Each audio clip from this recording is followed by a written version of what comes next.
Ulong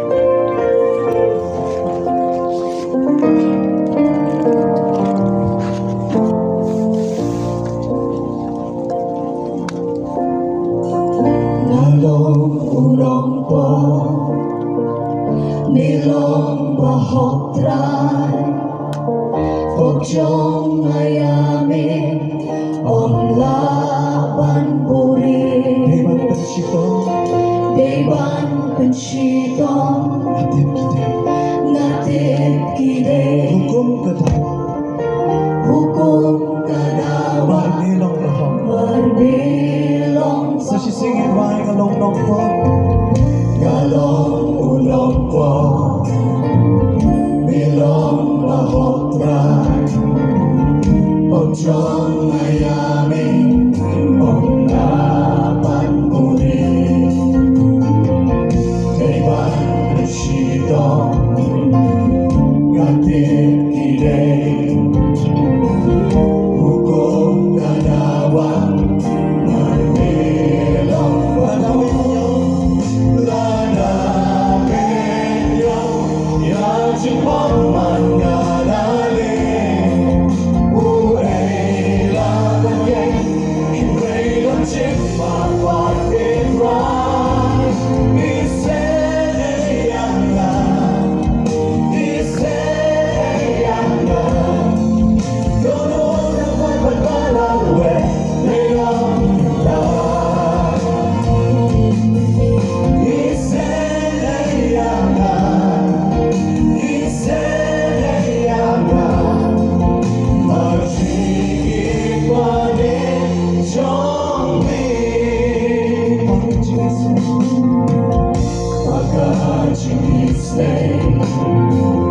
May I go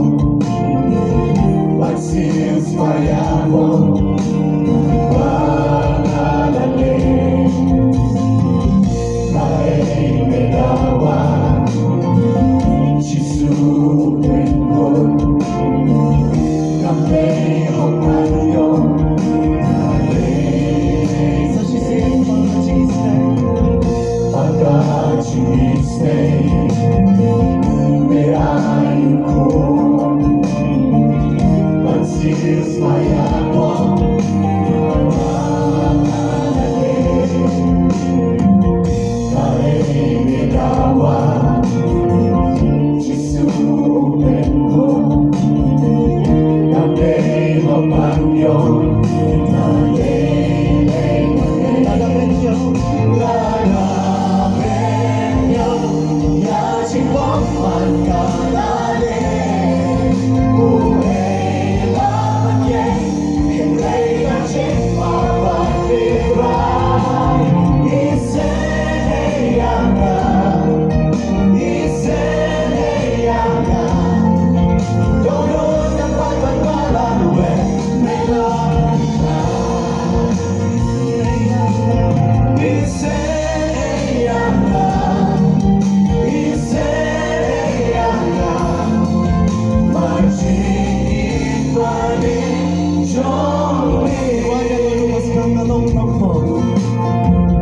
Galong ulong po